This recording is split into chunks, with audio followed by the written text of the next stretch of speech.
All right, on this episode of Bowks Talking Bouts, excited to be talking to an individual set to compete at BKFC 39, which transpires on March the 24th. A very intriguing co-main event bout, and very intriguing to see this strawweight championship defense as Britton Hart defends against Jenny Savage in a rematch, and always good getting to have Britton on the show. How's it going there, Britton?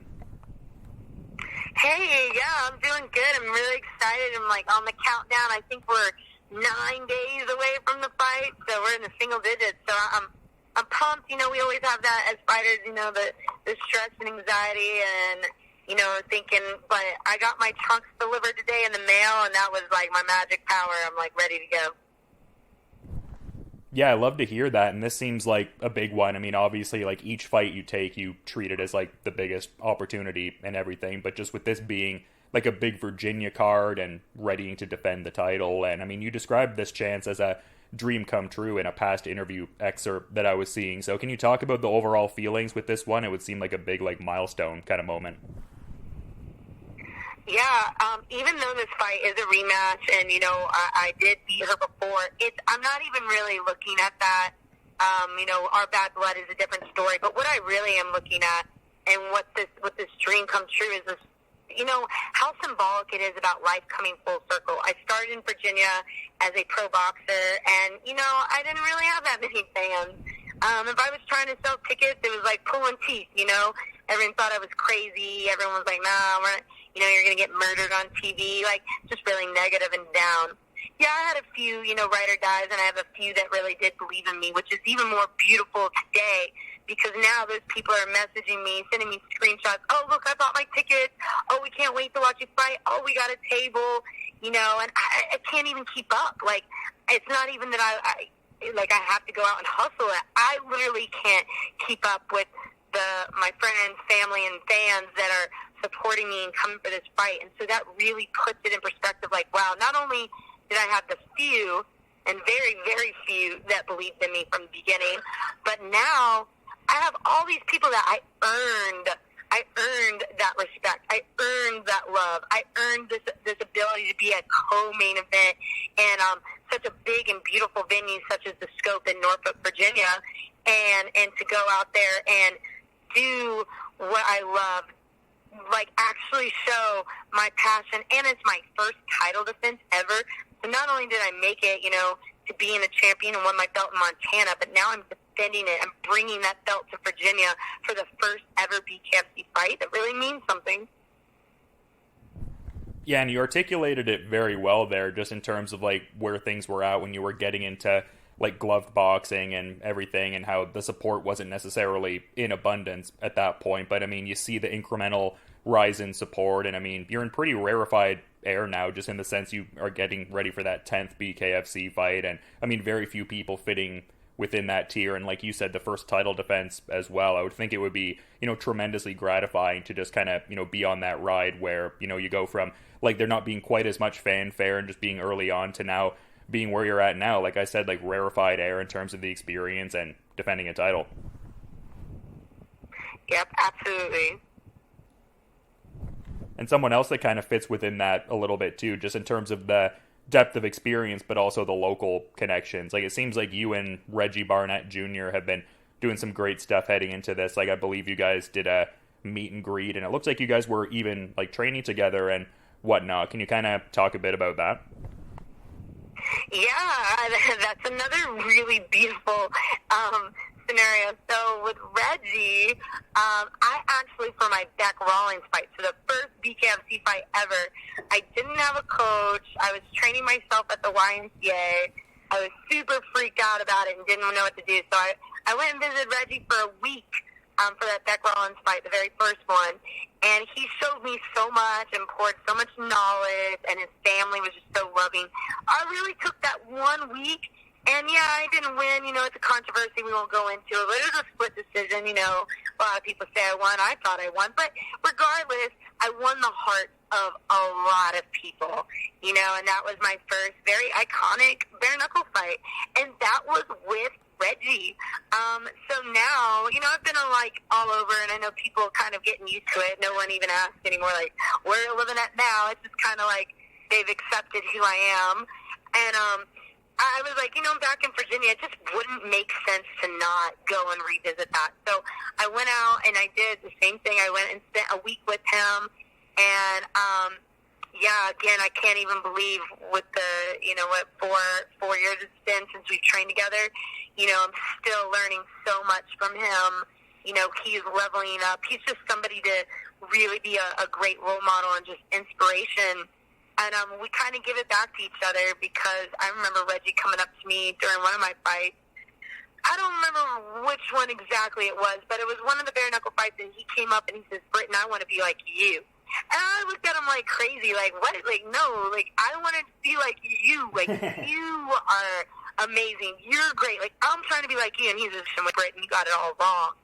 And then, that really stuck with me. Like, I'll never really forget that feeling inside, that connection, what he meant by it. So when we were training together, again, sometimes as fighters we go down through, our own little personal rabbit holes, and he was there and guided me through that, and with the skill and knowledge of really what it means to be a people's champion. And sometimes when I watch Reggie, I really think, I always believe myself to be a people's champ, but when I look at him, he really is a people's champ. Like, everything he does is for his family, for his community, and he's just constantly giving back. Like, every second when we're going out to eat, he's not just eating with me and his family. He's going out and talking to people, giving the posters, saying exactly what everything's about. And you can just, that passion and drive is so contagious and amazing. I think so highly of him, and it kind of just motivates me, myself, to be like, man, if you're going to be a people's champ, that's really what it's about.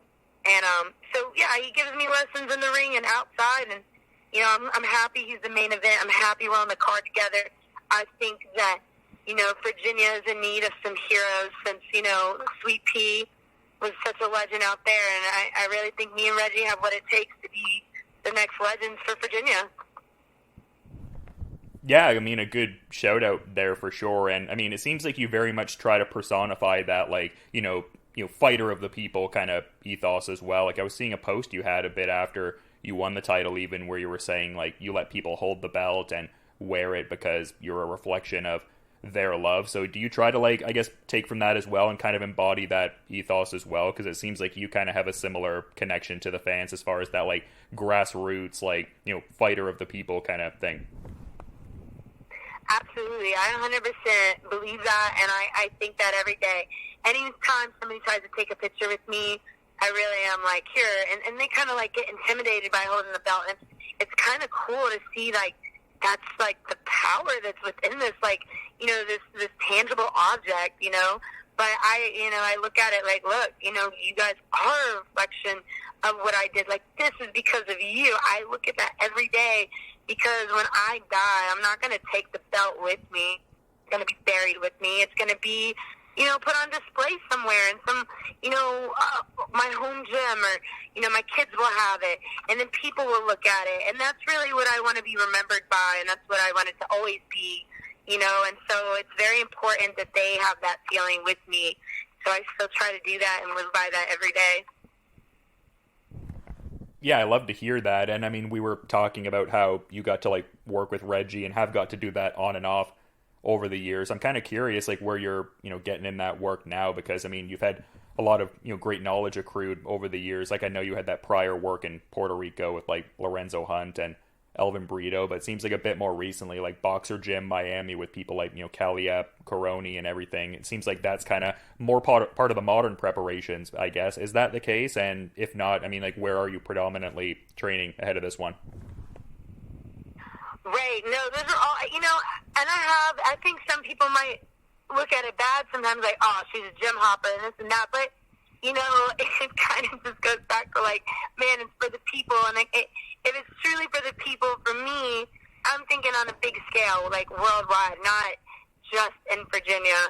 And, Kalia Pink Tyson, man, she was seriously, for my first title ever, like, she was my superpower training in Miami, and she was just perfect to work with. And, it's actually very cool, and shout out to her. She's in London right now. She's training for a boxing match a day after mine. So I fight the 24th, and she fights the 25th. So even though we're not training together right now, we still have that camp together. We still have that knowledge, but we still have that love. We're still connected.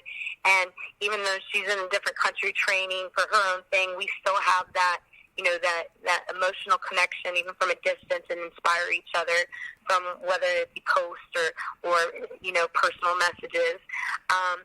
I feel like every place has its, its lessons and its blessings. And, I always try to, end it on a good note so it can be, circled back, and it doesn't always work out that way. But, there's certain things that we got to look at, I'm fighting the southpaw. It doesn't make sense, if I'm in a gym that has a bunch of orthodox people, it doesn't really make sense. It's not really going to help me meet that new challenge. And I kind of, put it as, if you really love me, unconditionally love me, and not just look at me as a dollar sign, I'm gonna come back. If it's real love, it's always gonna come back. And I go, and you see, I recircle the same gyms. I go back to the same gyms. It might not be, over and over, but it'll be one here, and then I'll come back to it and go here. People change out of the gyms. The new fighters that come out, and sometimes we gotta look at it as being like hermit crabs. We're in one shell, and we want to get bigger. Sometimes we have to kind of go out and see what else is out there to make us adaptable and diverse for what we're going to handle and see next. So for this Virginia fight, I really kind of looked, I definitely knew it was supposed to be in Virginia, so I came back to Virginia, so it was super sad to leave my gym in Miami because KO Zone was, I can't even say, it was such a perfect gym. I love that gym. Bowks was great. All those gyms were great, but I had to come back to Virginia because this fight is for Virginia. It's for the people here, so I want to give love to that. So I'm kind of been making my circles around the Virginia gyms, whether it be with Reggie in Norfolk. Primarily I'm at Lux Boxing Gym, which is in Danville, and man, I love the city of Danville. That's why I always put fighting out of Danville. By way of Miami or wherever I'm at, but Danville's always included in my bigger picture because they mean that much to me. And I've been going to Buena Vista as well, which is more northern Virginia, which there's a gym there that has some southpaws in it that I've been visiting and getting some work in, and they actually coached me through 2 professional boxing matches. So kind of go back there and again. It's always, I feel like, I probably have so many life mottos, but, it's full circle. I really like to go back, and I wish there was 8 of me and I could, be everywhere at once, but I sometimes have to kind of split up my time. But I just want everyone to know they're not forgotten and they're needed, and at some point in time, they made me who I was. And Buena Vista was definitely that. Danville's definitely that. Reggie out in Norfolk is definitely that. I got a new teammate, too, Dimitri, who is also going to be on the card, so I have to shout out him and his manager, Jessica. I got to work with their team, with Coach Will, and, that was really amazing. That was something new. So I think that's important, too. Every fight camp, I always try to have something new that's, different and inspires us. Because, we never want to plateau. We never want to get comfortable. We never want to make our lives familiar, because once you start getting familiar, you kind of lose the magic, you lose the passion. So that was definitely the passion for me there, was working with those guys for the first time and building that relationship, and I wish them all the best in the fight and can't wait to revisit them and see them again. Yeah, and that's awesome to hear. I love hearing about the grassroots connections to the area and everything. Especially because just in, doing my backgrounding on you, it seemed like you kind of grew up as, a military brat, and we're kind of, moving around, even a few different countries for a period, but, settling into Virginia when you were 10 years old. What do you think it is about, I guess, Virginia that, represents home to you? Like I said, you were kind of, moving around a fair bit in the kind of earlier stages. Is there a certain, ethos or a certain something to Virginia where it really resonated to you that this is home? Well, it's funny that you say that because, as a kid, I always used to complain about it because, we changed schools and new schools all the time. I was a new kid, and, I moved around a lot of different places. I lived in Turkey and Germany and North Carolina and Utah before I even made it to Virginia. And so it's kind of funny now when, look at the psychology piece, what happens to you as a child kind of shapes who you are as an adult. And now I can really see that and, sit back and be like, No wonder why I move around a lot, you know.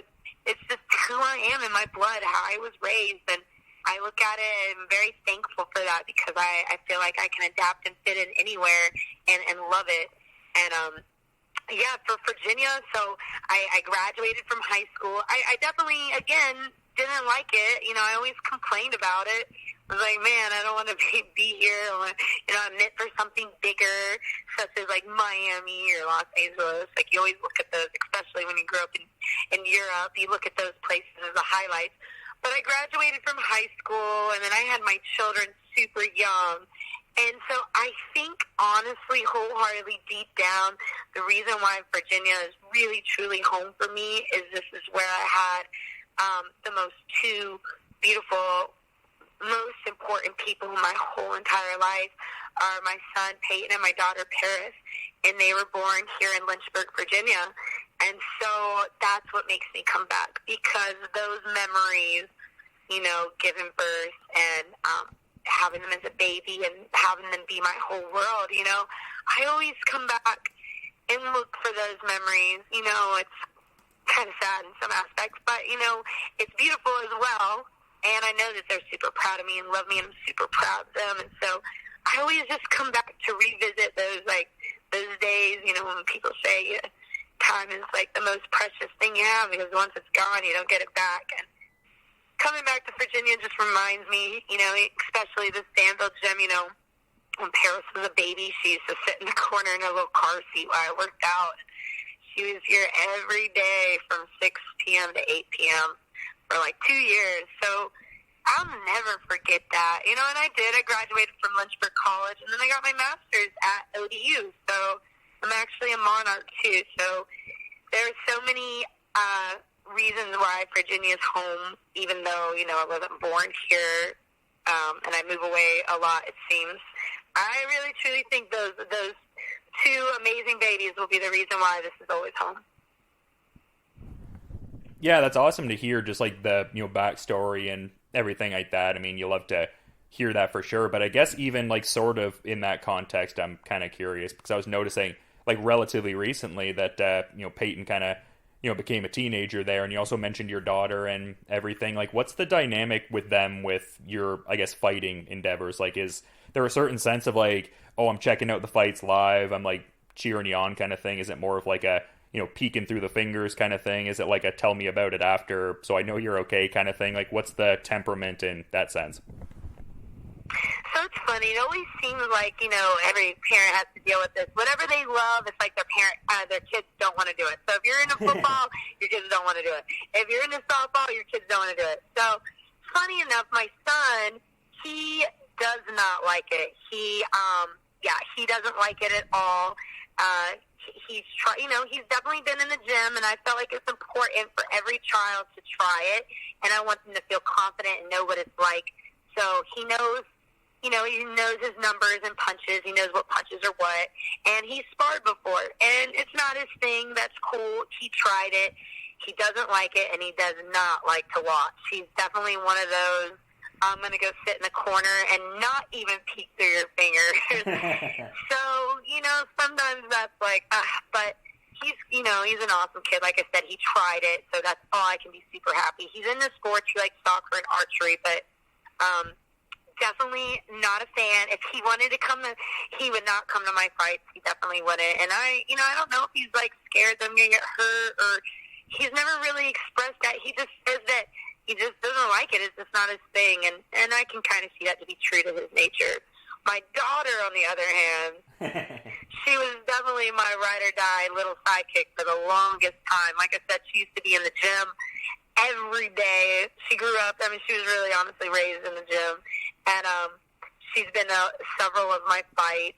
She can hold pads she'll hold pads for other little kids. And she does a damn good job. She really does. She sparred, and she did an amazing job sparring. But I think, you know, her passion and drive is theater. So, you know, she really, you know, she'll do it if she's in there. But, you know, she definitely won't be asking to do it. But if she's sitting around, she'll pick up some mitts or pick up some gloves and try it for a bit. She has gone to She went to my Beck Rawlings fight and was actually a big part of my camp because she stayed because it was in the summertime. So she was with me. So she actually got to go through training camp with me for bare knuckle. So that also was like, oh my God, it was huge to me. She went to my practices. She saw all the things. And then we got it approved that she got to be in the locker room with us. And it was so cute. I have so many cool stories about it. But, I mean, we'll wrap it up. But basically, she wanted to watch. I was like, yeah, just sit in the locker room with me. We'll be together. It's all good. But she was like, no, I want to go watch the fights. And I'm like, all right, let's go ahead and get this over with because I know she's going to hate it because bare knuckles different than boxing.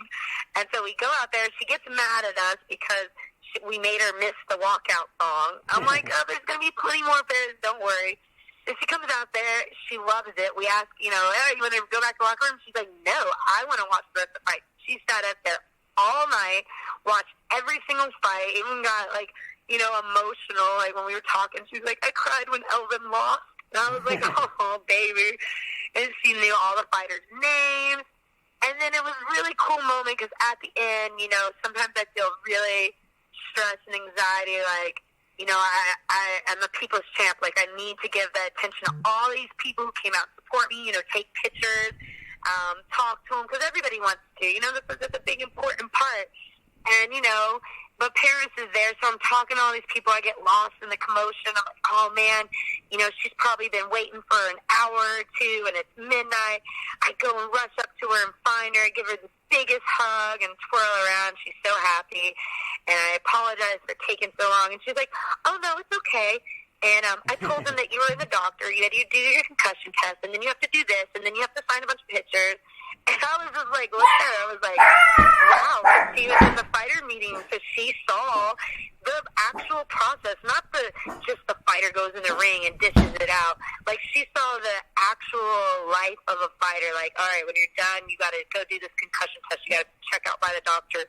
You got to go in here and get your check. You got to clean up your locker room, And the fact that she got to see that and be knowledgeable and tell other people, oh, I'm fine. My mom's probably just doing a concussion test right now. I was like, wow, that's really cool. So I'm super blessed. We have that relationship. It is a bit sad too. I'll go like everything in life is the pros and cons. But I just recently found out. I said that she was in the theater. She's actually starring in a play. Sleeping Beauty, which is a production that she does, that's extra. She actually goes to theater school, and the night of her play is the 24th.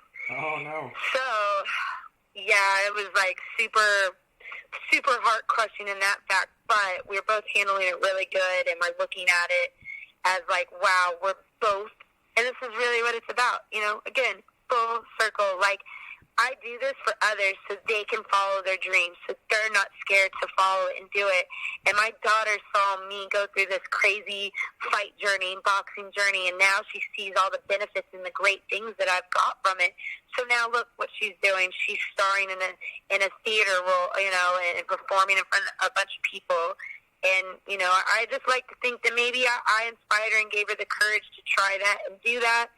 And it kind of is amazing that we're both performing. It sucks we're going to miss each other's big night, but we're both performing because we're following our dream and following our heart. Yeah, for sure. And I'm sure you both have like the same kind of feeling, like a certain sense of being happy about, what you're readying to do, but also wanting to be there for the other. So yeah, I appreciate you giving that level of insight, but kind of pivoting to bit of a different kind of relationship. I guess I'm sort of curious about, this upcoming rematch with Jenny Savage here, because it seemed like when you guys fought the first time at BKFC 19, there was like a fair bit of bad blood, and I saw an IG post like from the first fight, you were like whispering to Jenny afterwards, and you captioned it, "Psst, I'm gonna whoop your ass again," and all that, which I thought was kind of funny, like being a little, playful with it. I guess I'm kind of curious for this rematch, like, is the bad blood like to the same degree? Is it maybe a bit greater? And I guess as an extension of that, like, do you see anything different Jenny Savage is going to bring to the table for this rematch compared to the first fight? I guess what's different from the first fight compared to the second fight, if anything at all? Oh, it's absolutely worse. It's like 20 times worse. The first fight was the bad blood because she got in the ring with me with the Paige Van Zandt moment, and that was a big, crazy, hoopla. But, she didn't need to do that, and it was just just dumb. So that's the reason why that fight was made. After the fight, you know, I'm thinking, this is what happens, and this is why combat sports can be beautiful. You know, you got two people that hate each other, they go dish it out of the ring, and then now they have respect for each other, and the beef is squashed. But apparently it wasn't, because, you know, I remember trying to be very nice to her afterwards, and she was nice to me, and she was nice to my friends and my family. You know, telling her, oh, you raised an amazing girl. She's awesome. My opponent's pretty cool, and things like that. We sent a couple private messages to each other that are nice and on the positive side. And then all of a sudden, you know, there'd be like someone would send me a screenshot of some stupid thing that she said. You know, she'd say, like, comment on my hair being gross and nasty, not braided right, or, you know, just personal attacks like that. You know, making excuses why she lost the fight, bringing up a bunch of rumors and gossip. And then, you know, she blocks me, so I can't respond and say anything back. So I'm just like, you know what, I'm just going to ignore this crazy girl. It doesn't even make any sense anyways, because I clearly have the video footage of me, like, not even beating her, but, like, dogging her. Like, man, I really gave it to her. So I just don't get, like, where you can really get your ass whooped that bad and still talk shit about somebody. And, you know, she was just goating me all the time. But like I said, I couldn't say anything because I was blocked.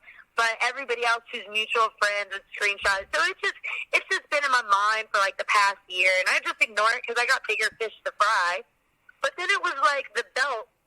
When I got the belt in Montana in September, that's when it started to be a little bit over the line, in my opinion, because she was, like, you know, making all these posts that I don't deserve the belt, I don't deserve to be, you know, that BKFC's playing favorite, that I've never fought at 115. When it's like, man, I sacrificed, and you know, I'm going on my 10th fight. This is her 5th fight. So I now have double the amount of fights that you have, little girl, you know?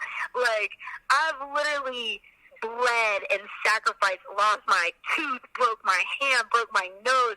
I have cuts on my face. Like, I sacrificed my body for this sport. How dare you say I don't deserve the belt?